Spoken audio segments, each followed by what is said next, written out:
녹화 끊었고요. 어서 들어오시고 형님들. 오늘 느바는 조금 평소보다 어려워 보인다 했는데 아쉬운 결과가 좀 됐네. 전체적으로 적중률도 좀 아쉬웠고. 그래도 레이커스 일반승만 했어도 본전은 뽑는 건데 그걸 간 내 잘못이다. 일반승 안 넣었어도 됐는데 서브에 그게 부러지네. 뭔가 좀 세야긴 했는데 좀 그렇고, 지금 국내 진행 중이라 좀 빠르게 진행해 볼 건데,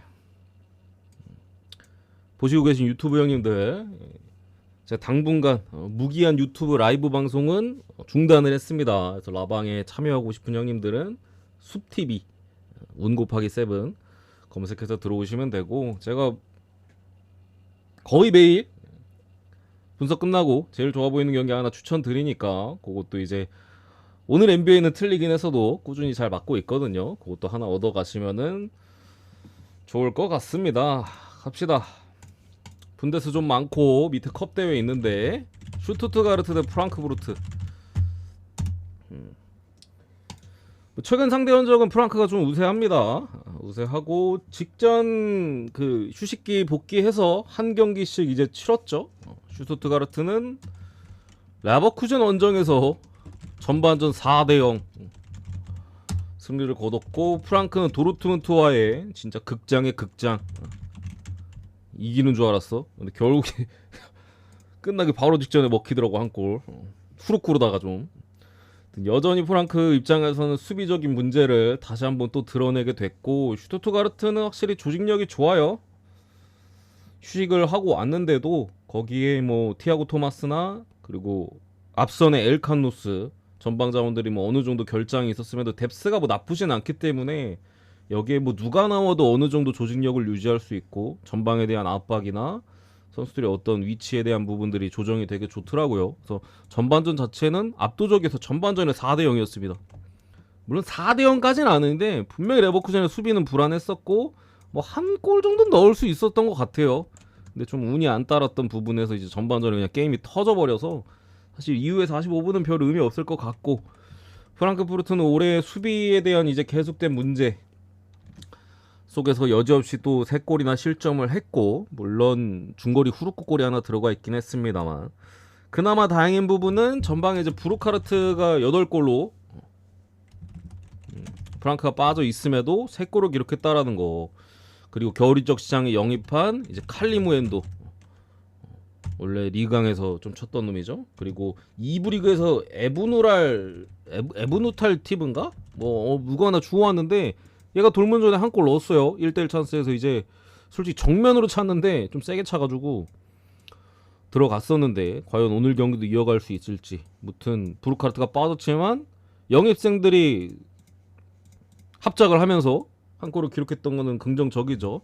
다만 여전히 뭐 차이비 같은 앞선 자원들도 또 오늘 국대 차출, 알제리 복귀는 했습니다만 휴식 아마 줄 것 같아서 누순이 있는 부분인데, 제가 봤을 때 뭐 상대 현적이 최근에 프랑크푸르트가 많이 이기긴 했었어도 지금 맞대결 프랑크가 2연승이거든요. 역사적으로 지금 최근 뭐 21세기에서는 3연승은 없었습니다. 여기서 뭐 기록적으로는 뭐 끊겨야 되는 사이즈고, 전력적으로 지난 경기 봤을 때 슈투트가르트의 그 압박에 대한 레벨, 전방에서의 짜임새 있는 부분, 그리고 슈투트가르트의 어떻게 보면은 그나마 약점이면은 좀 아무래도 패스 축구하다 보니까 강한 압박을 하는 팀한테는 좀 공격력이 떨어지는데, 프랑크는 뭐 소프트한 팀이죠. 뭐 지난 도르트문트전 같은 경우 강도가 나쁘진 않았습니다만 오늘 또 원정 경기고, 여러 가지 감안했을 때 슈투트가 그래도 유리하지 않을까라고 생각을 하고, 어느 번 역시나 오버 쪽으로 보겠습니다. 개인적으로 한 3대1, 3대1, 3대2 그 정도 보겠습니다. 두 번째, 도르트문트 대 이제 브레멘. 브레멘은 이제 지난 그 경기가 없었어요. 브레멘이랑 또 어디가 없었어? 장크트가 없었나? 무튼 장크트네. 그 라이프치랑 뭐 해가지고 호펜하임 취소돼가지고 눈 때문에 경기가 없어서 뭐 했는데, 일단은 브레멘의 올 시즌 계속된 문제. 그러니까 브레멘이 하위권 팀에도 이제 빌드업 축구를 좀 하는데 원정에서는 이제 상대 압박을 거의 이겨내질 못해요. 그래서 원정 성적이 많이 안 좋고 저것도 이 성적도 운이 진짜 좋아서 이 성적인 거예요. 실질적으로는 거의 뭐 승리한 것도 그렇고 무승부 캘 경기도 거의 다 질 것 같은 경기에서 비겼기 때문에 경기력적으로는 사실 크게 기대감이 있는 부분이 없습니다. 그나마 뭔가 기대를 해본다라면은 전방에 영입 한 명 했는데 최전방 그 스트라이커 자리에서 골이 안 나왔었거든요. 왜냐면 보니페이스도 뭐 부진했고 뭐 부상으로 결국 나가리가 됐지만서도 그랬던 부분에서 과연 도르트문트 원정에서 가뜩이나 돌문이 어느 정도의 강도는 유지하고 있기 때문에 잘할 수 있을지에 대해서 좀 부정적이지 않나 싶고 도르트문트는 뭐 크게 부상자가 없습니다. 수비 쪽에 첼시에서 시즌 초반에 센터백 너무 구멍 나가지고 임대로 데려온 안셀미노 정도 빠졌고 벤세바이니도 저기 알제리 국대 그래서 불투명인데 아마 출전할 수 있을 걸로 좀 보긴 합니다. 여기는 출전할 수 있을 걸로 봐서 풀라인업이다. 뭐 관건은 최근에 기라시 최근이 아니죠. 이번 시즌 기라시가 5골에 그치고 있는데 기라시에 대한 비판이 되게 많아요. 뭐 조금 못 넣으니까 일단 5골밖에 없으니까. 그래서 오늘 그동안 백업으로 거의 출전했던 파비오 실바가 선발로 나온다는 얘기가 좀 있습니다. 기라시 대신 이 부분을 긍정적으로 봐야 될지 좀 부정적으로 봐야 될지 모르겠는데 무튼 잘 못해 요즘. 옛날 기라시가 아니야. 시즌 초반에 이것도 5골도 거의 다 시즌 초반에 넣었던 걸로 제가 기억하고 파비오 실바가 아직까지 골은 없습니다만 그렇다고 뭐 마이너스적인 부분은 아닌 것 같아요. 요거는 저는 그러니까 도르트문트가 그러니까 주포에 대한 뭐 좀 방점을 찍을 선수가 지금 마땅치 없으니까 기라신 폼이 안 좋고 파비오 실바는 좀 지켜봐야 되니까 그런 부분들은 있어도 지금 당장 원정 브레멘 정도는 그래도 잡을 수 있지 않을까. 상대가 너무 조금만 잘하는 팀 왔으면 저는 좀 더 보수적으로 보고 싶었는데 브레멘 정도는 브레멘이 물론 1월달에 올해 경기를 안 했어요. 그래서 그게 이제 조금 뭐라 그럴까 물음표긴 합니다만 이전 휴식기 전에 브레멘을 생각했을 때는 저는 이게 도르트문트가 충분히 이길 수 있는 경기로 봅니다. 도르트문트 승에 마인 승에 3.5 언더로 보겠습니다. 2대0 3대0 정도 넘어갔고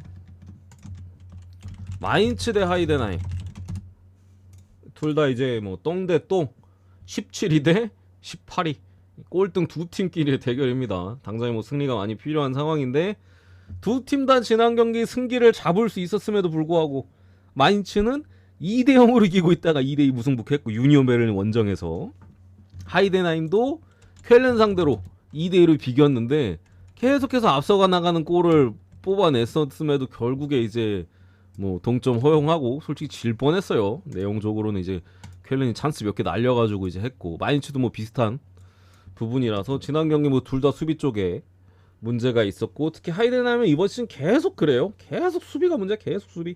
득점은 생각 외로 좀 올려주는데 강팀하고 붙을 때 제외하고는 계속 골을 먹히니까 너무 많이 먹히니까 그게 문제고 그렇다고 뭐 당장에 지금 이번 시즌 최악의 마인츠가 제가 볼 때 좀 유리해 보이긴 하거든요. 근데 1승 6무 9패 지난 경기도 2골 차 이기는 거 비기는 팀 여러 가지로 봤을 때 저는 반드시 승리를 거둬야 되긴 해요. 마인츠가 지난 경기도 진짜 이기려고 발악을 했던 경기거든요. 그러니까 무승부는 더 이상 뭐 마인츠 입장에서는 승리를 바라보는 입장에서 하이덴하임 수비 쪽에 문제도 있고 마인츠도 뭐 지난 경기 기준으로는 수비가 좀 불안했던 부분들 오버로 보겠습니다.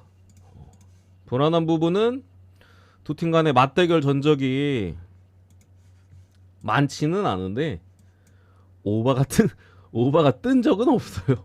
4번 붙어서 전부 다 언더에서 전부 다 언더. 0대2 0대2 1대1 2골씩은 났네. 1대0 전부 다 언더긴 했습니다. 4경기 있는 거 이게 조금 그런데 반드시 이길 생각으로 나올 마인츠이기 때문에 오바가 낫지 않을까 이렇게 보고요. 유벤이랑 어제 그 요르단 승의 비율 80% 그리고 무승부 보험의 20%.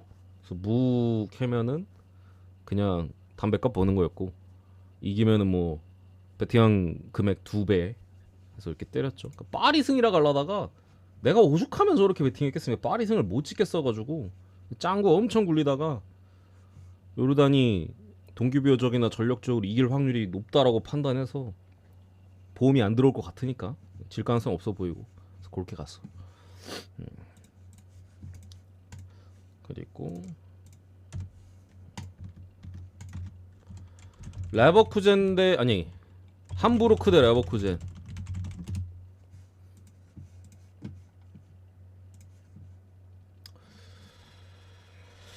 이 경기는 기본적으로 쉽지 않습니다. 제가 봤을 때 레버쿠젠이 일단 슈투트가르트한테 4대1로 패배를 했고요. 함부르크는 프라이브르크 원정에서 퇴장도 있었습니다만 오심 때문에 함부르크가 올해 모르겠어요. 얘들이 좀 미움을 많이 사는 클럽인가? 오심을 되게 많이 당한다. 퇴장도 엄청 많이 나오고 저도 함부르크 계속 팔로우를 하고 있는데 한 오심으로만 한 3경기 진 거. 오심이나 뭐 억가 이런 걸로 한 몇 경기를 날려먹었어요. 보면서도 야 이게 이렇게 안 풀리나? 어떤 날은 야 이게 심판 때문에 이렇게 되네. 심판 때문에 2경기 날라갔고 진짜 개업가 당해가지고 한 2경기인가 또 날라갔고 뭔가 이게 좀 잘 안 풀려 함부르크가 올해. 무튼 뭐 함부르크보다 사실 뭐 레버쿠젠의 지금 전력이 좀 중요하죠. 지난 경기 슈투트가르트 전반전은 다른 게 문제가 아니었어요. 소극적이었습니다. 홈 경기였습니다. 그러니까 싸울 준비가 안 돼 있었어요. 슈투트가르트는 뭐 전방 압박도 잘하고 뭐 경합에서도 나름대로 괜찮은 사이즈인데 레버쿠젠이 그 경합에서 계속 패배하면서 결국 축구는 몸으로 부딪히기 때문에 1대1 경합에서 패배하면 이길 수가 없어. 그래서 감독들이 맨날 경합 그냥 입에 달고 사는 부분인데 계속 지니까 계속 미드필더에서 경합은 뺏기고 네 골이나 쳐먹고 전반전에 게임이 터져버렸는데 오늘은 과연 그 부분에 있어서 회복을 할지는 모르겠습니다. 무튼 빠지는 선수가 탑소바가 수비 쪽에 네이션스 이제 부르키나파소 국대 부르키나파소인가? 복귀는 했는데 부상을 달고 왔어요. 근데 앞으로 일정이 레버쿠젠 같은 경우 챔스도 나가기 때문에 제가 볼 때는 안 쓸 것 같습니다. 무리시킬 만한 포인트는 아니라고 생각을 하고 또 앞서는 이제 코판에 또 휴식을 줄 것 같고요. 그리고 마자도 안 뛸 것 같고 2선 쪽에 그리고 패트릭 시크가 불투명인데 출전이 가능할 걸로 보긴 합니다. 이제 막 복귀해가지고 지난 경기는 빠졌었고 무튼 어느 정도의 누수가 있는 상황이고 뭐 전방도 그렇고 수비도 그렇고 여기에 직접경기 강도도 떨어졌었고 가뜩이나 원정 경기에다가 여러모로 사이즈가 별로 뭐 이렇게 좋아 보이는 사이즈는 아닙니다. 함부르크가 다른 건 몰라도 홈에서만큼은 계속 비비는 내용을 보여주고 있고 겨울에 또 영입을 하긴 했잖아요. 전방에 이제 보강을 했는데 뭐 지난 경기에서 득점을 기록하진 못했습니다만 아무튼 출전은 선발 출전을 했었었고 또 지난 경기 이제 질병 관련 이슈로 몇 명이 빠졌었거든요. 주전급 자원들의 공격 쪽에 걔들이 이제 복귀를 합니다. 다만 이제 수비 쪽에 퇴장자는 이제 그대로 빠지긴 하는데 저는 이런 경기는 뭐 레버쿠젠이 이기더라도 쉽게 못 이기는 사이즈입니다. 기본적으로. 그래서 레버쿠젠 승을 찍으실 분들은 개인적으로 뭐 물론 함부르크가 또 퇴장당하고 막 헛짓거리하면 모르겠습니다만 뭐 햄물을 조금 더 추천드리고 저는 이제 프랜승 보겠습니다. 프랜승 비벼볼만하다. 비벼볼만하다고 보고 프랜 쪽으로 보겠습니다. 레명이 어서 오세요. 그리고 소시에다드 대 오사수나. 소시에다드가 이제 연말에 감독 교체를 했죠. 이전에 이제 호펜하임과 저기 슈투트가르트 분데스에서 경험이 있었던 지금 호펜하임 감독 전에 있었던 감독이 이제 지금 소시에다드로 온 거고 마타라쪼 앞선 2경기 올해 있었던 2경기를 지휘를 했습니다. 한 경기가 꼬마전 그리고 가장 최근 경기가 헤타페전. 아니 왜? 그러니까 소시에다드가 이번 시즌 뭐 굉장히 실망스러운 성적을 거두고 있고 뭐 거의 뭐 지금 시즌 절반이 지나도록 별다른 두각 없이 이 전력으로 지금 2순위를 기록하고 있는데 가장 큰 문제는 전의 감독이 전술이 아예 없었어요. 그러니까 선수들도 뭐 별다른 모습도 못 보여주고 맨날 그냥 개똥 같은 경기만 하다가 뭐 골 들어가는 날에는 뭐 어떻게든 이기고 안 되면 뭐 비기거나 그런 경기들이 대부분이었는데 마따라초는 이제 그 전술 자체는 있긴 합니다. 압박을 기본적으로 중요시하고 뭐 빠른 역습 이런 것들을 좀 보여주는데 무튼 감독 버프가 제가 볼 때는 있는 걸로 보여요. 첫 경기였던 꼬마전도 굉장히 인상적이었던 경기였었고 무승부면은 뭐 소시다드 입장에서 나쁜 결과가 아님에도 선수들이 1대1로 경기 끝나고 굉장히 아쉬워했습니다. 그 정도로 이제 경기력 자체는 소시다드가 이길 법한 경기였어요. 물론 뭐 무승부도 뭐 합당한 결과로서 보긴 합니다만 소시가 조금 더 잘했던 꼬마 물론 원정 꼬마긴 했죠. 그랬었고 헤타페전에서도 실점은 하긴 했었어도 헤타페 롱볼에 잘 대응을 하면서 마지막 극장골 힘입어서 승리를 거뒀는데 요 경기도 이제 헤타페가 후반전 70분 대인가 80분 대인가 90분이네 90분에 동점골 넣었거든요. 근데 이걸 이겼어. 원래 소시에다드였으면 그냥 이대로 끝났습니다. 근데 이겨버렸죠. 선수들의 다른 것보다도 선수들이 동기부여가 지금 많이 들어가 있어 보여요. 이런 부분들에서 조금 점수를 줄 수 있겠고 오사수나는 제가 시즌 초반에도 그냥 개막하자마자 말씀드렸던 게 여기는 그냥 골이 안 들어갈 것 같다 라고 했는데 골이 안 들어가요. 특히나 원정 경기에서는 거의 그냥 한 골 먹으면 지는 수준에다가 오늘은 물론 이제 참 요거를 얘기를 안 했네. 컵 대회라는 변수가 있긴 합니다만 뎁스 자체가 소시에다드가 훨씬 좋습니다. 오사수나보다는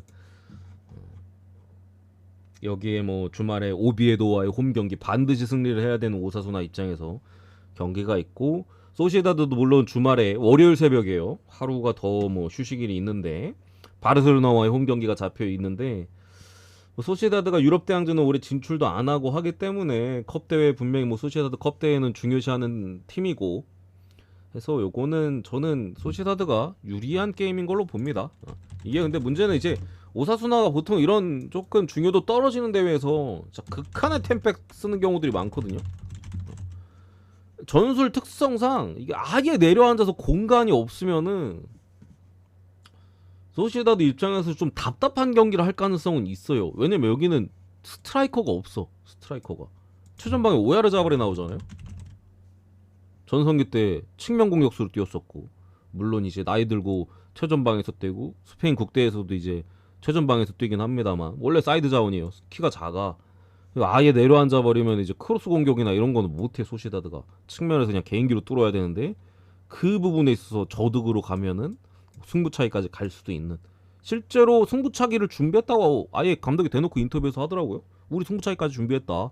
키 커 누가 찰지 뭐 이런 거 다 준비해왔다. 그게 좀 걸리긴 하는데 근데 어떻게 보면은 승부차기까지 준비할 만큼 이기고 싶다라는 거니까 무승부 배제하고 최근 경기력 뭐 한 골만 먹어도 질 수 있기 때문에 그래도 소시에다드 승이 괜찮지 않을까 이렇게 봤고요.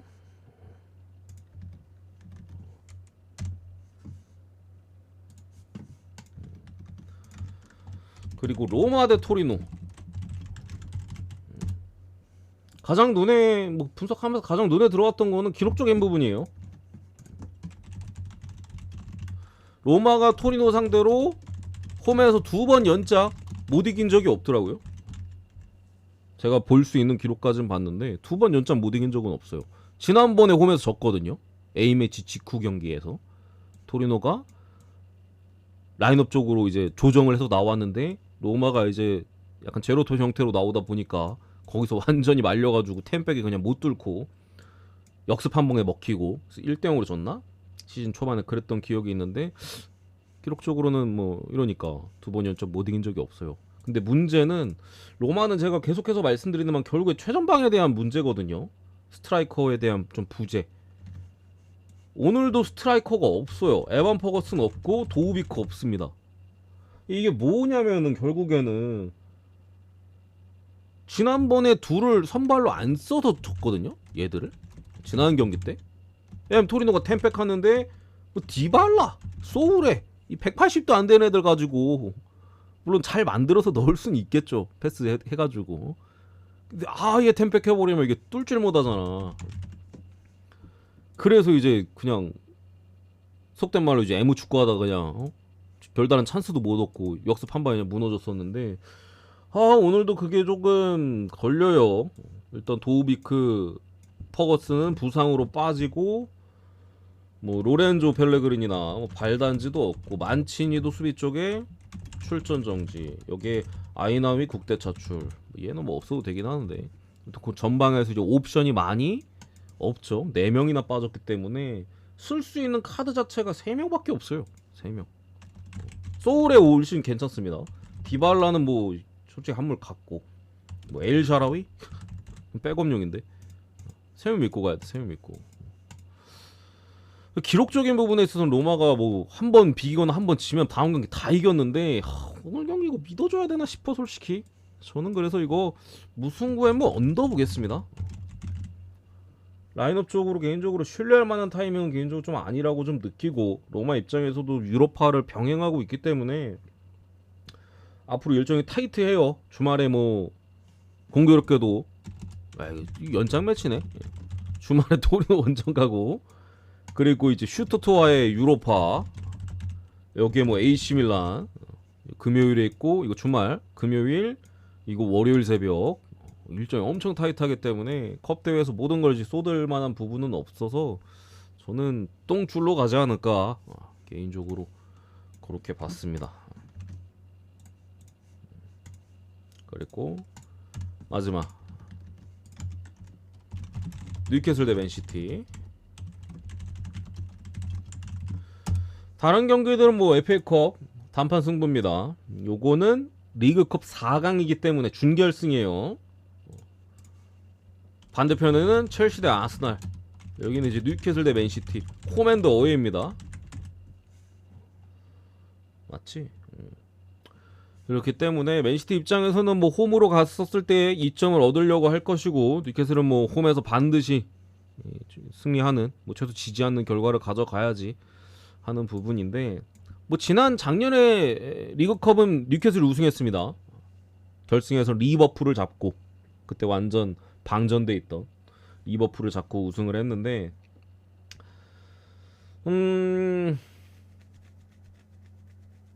지난 그 FA컵 이건 리그컵이고 지난 FA컵 때 두 팀이 뭐 뉴캐슬이 올라갔나? 승부 차이 가서? 올라갔던 걸로 기억하는데 아무튼 승부 차이 가서 올라갔고 맨시티는 엑세터인가? 뭐 그 팀상도 하브리그 팀상들이 뭐 10대 1로 승리를 거뒀는데 어느 정도 로테이션 돌아갔어요. 특히나 뉴캐슬. 김아랑이스, 뭐 조엘링턴, 여기에 뭐 루이솔 같은 자원들, 여기에 또 그 최근에 풀백으로도 많이 뛰었었던 마일리, 원래는 미드필더 자원이죠. 뭐 앤서니 고든 이렇게 로테이션이 돌아갔고 맨시티는 생각보다는 왜 로테를 안 돌렸을까? 홀란드 선발 나오고 로드리 선발 나오고 왜 그랬는지 나도 잘 모르겠는데 굳이 뭐 저 팀 상대로 이게 선발 꺼냈어야 됐나? 10대 1로 이겼는데 무튼 45분밖에 안 뛰기 전반밖에 안 뛰긴 했습니다만 선발로 나오긴 했었다. 그래서 오늘 뭐 주말에 맨더비가 있기 때문에 라인업이 어떻게 나올지 모르겠는데 그래도 이게 4강이어서 많이 뺄 것 같지는 않아요. 더군다나 맨시티도 뭐 서브 자원에 대한 신뢰도가 지금 없잖아요. 프리미어리그에서 가장 서브 자원의 어떤 득점 뭐 이런 것들이 저조한 팀이 맨시티거든요. 뎁스가 나쁘다고 하기는 애매한데 믿을만한 카드들이 없으니까 오늘도 어느 정도 할 텐데 결국에 맨시티가 후반 들어가서 조금 강도가 떨어지는 상황에서의 좀 아쉬움이 있고 최근에 뭐 못 이겼던 거는 냉정하게 뭐 경기력이 엄청 안 좋았다기보다는 그냥 순수 결정력이 너무 안 좋아서 결정력 여기에 조금 집중력 떨어지는 타이밍에 뭐 한 골 실점하거나 하면 그 결정력이 떨어지니까 또 이제 뭐 브라이튼전도 1대1로 비기고 첼시전 마찬가지였죠. 추가골 못 넣고 결국에 마지막에 집중력 떨어졌을 때 실점해서 비기고. 그러니까 불운이랑 기본적으로 이제 불운이 좀 있고요. 결정력이 안 좋은 건 좀 불운이니까 맨시티 정도 되는 팀에서 불운과 마지막 살짝 집중력 흐트러졌을 때 이게 결국에 이제 지금 직전 컵대회 제하면 지금 3연무니까 안 좋은 부분인데 저는 뉴캐슬 같이 강도 높은 팀 상대로 지금 맨시티가 쉽지 않을 걸로 생각합니다. 물론 오늘 그 전에 이전에 못 넣었던 골 몰아서 넣으면은 또 맨시티 마인승 뭐 오바 뜰 수도 있긴 합니다만 이게 뭐 단판 승도 아니고 1차전이잖아요. 시티 입장에서 무승부만 캐도 솔직히 나쁘지 않아. 홈으로 가서 하면 되니까. 주말에 맨더비 또 원정 경기이기 때문에 뭐 완벽하게 쏟을 수 없는 부분 감안했을 때 전 뉴캐슬 프랜승이 낫지 않나. 맨시티 승을 찍을 거면은 물론 배당 차이가 좀 많이 나긴 한데 저는 맨시티 승 찍을 바에는 오바 찍을 것 같아요. 배당이 좀 많이 차이 나긴 하지만 그렇게 접근하는 게 괜찮을 걸로 봤습니다. 오케이. 여기까지. 궁금한 거 질문 주시고